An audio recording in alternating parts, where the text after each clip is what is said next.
is that countries like South Korea, countries like Thailand, and countries like Indonesia are now beginning to impose or adopt capital controls in their country. Now, why is this necessary? Why is capital controls necessary though? Now, we are familiar in 1997, the economic crisis in 1997, and one of the reasons of that economic crisis that hit Southeast Asia is because of a lack of capital controls. Because we have lots of hot money coming into Malaysia. Now, what is hot money? Hot money ialah apa yang dipanggil sebagai speculative capital. This is money that will come to Malaysia, saya katakan at 10 o'clock, and will leave at 10:15, and come back at 10:30, and then come back to Malaysia at 11 o'clock. And they are speculating in three different areas. One is the currency market, one is the stock market, and the other is the property market. And recently, they have also gone into food and commodity speculation, commodity speculation. So you already begin to see that food prices, or the weight of food prices in the consumer price index for Malaysia has already begun to increase. And you will begin to see inflation also increasing as a result of that. So what you begin to see is we will have what you call asset bubbles. Asset bubbles in the property market, in the stock market, and also in the currency market. And I've given you some information about Malaysia, where in the last 10 months, the ringgit has appreciated something like 9%, 9.5% to be precise. And the stock market has gone up by 18.1%. Now, Mahathir made a statement last week, Prime Minister Mahathir, ex-Prime Minister Mahathir made last week, that Malaysia should not get carried away with the increase in the stock market because this is artificial, he said. And this is because of the hot money that is coming into Malaysia, though. Now, the similar trend you'll find also in Indonesia, you'll find in Singapore, you'll find in Thailand, and you'll find in South Korea as well, where this hot money is coming in a very big way into the emerging markets. And this is going to push up inflation as well as the asset bubbles, which is the cause of major crises that took place in '97, and to some extent also the European crisis right now, the European economic crisis. Now, now, why is this important right now? Why should Malaysia consider it right now and not, say, next year? Now, that is because of what the US government has done recently in terms of its what you call quantitative easing, which involves now 600 billion US dollars will be now dumped into the market, though. 600 billion US dollars will be used to buy up bonds. So you go into debt to buy out debt.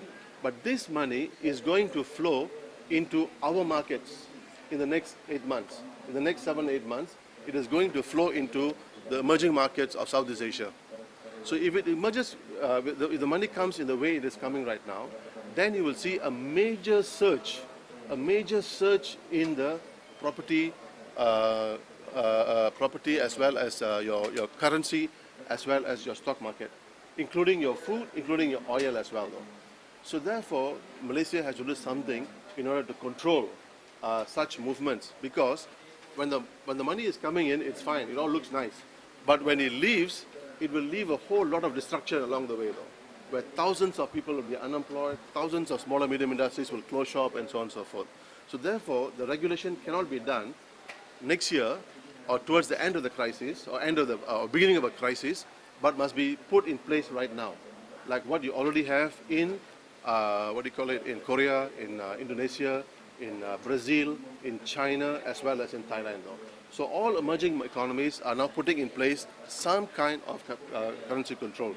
Now, prior to the 600 billion, which is $1.8 trillion Malaysian, we also see a major surge of money coming into the emerging markets.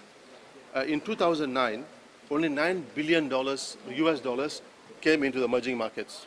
But in 2010, it went up to 143 billion ringgit Malaysia, which is very high. So that you can see that more and more money is going to come. And given that now the US quantitative easing of 600 billion, more money will flow into our economies, though. So therefore, the government must put in place some kind of a mechanism, capital controls, in order to regulate the tide.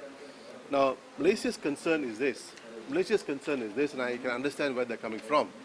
Because of Malaysia's very precarious economic situation, where foreign investors are not looking at Malaysia, Malaysia feels that it will not bring, it will be seen as a negative from the investor's point of view. But more importantly, this will be considered as an anti-free market policy. As an anti-free market policy. This is how the government of Malaysia will see it. But today, the world has changed dramatically though. The world has changed quite dramatic, and now capital controls are perceived or accepted as part of a policy tool of the government in order to protect the local economy, in order to protect the local economy. Okay? So I think, and I also quote what the South Korean Ministry has said, Ministry of Finance has said, where the government believes it needs to turn away from the perception that controlling capital flows is always bad. So now even the more enlightened economies of the world, Korea and so on and so forth, are now imposing controls. Indonesia is imposing controls, Brazil is imposing controls, China is imposing controls, and therefore Malaysia should also follow suit and not fear that there will be a market backlash though.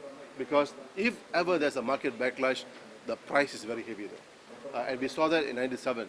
And Mahathir was smart enough to impose capital controls at that time. And at that time, Mahathir was seen as a naughty boy. But today it's accepted as accepted policy of the government, tool of the government, in order to control and regulate money that is coming into the country. So I think this is an important issue. And I think, actually, I want to take up the issue when the minister comes in the next few days on the issue of capital controls. And Malaysia should shy away from,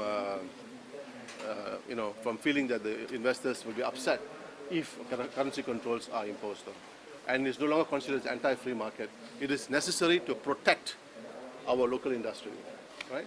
And in fact, it's interesting, in the G20 meeting that took place in Korea, the G20 itself acknowledges the fact that governments and countries should allow that to happen, allow to impose controls. The World Bank and the IMF said, before they said no, but now even they have changed their position though. Even the IMF and the World Bank has changed their position on capital controls.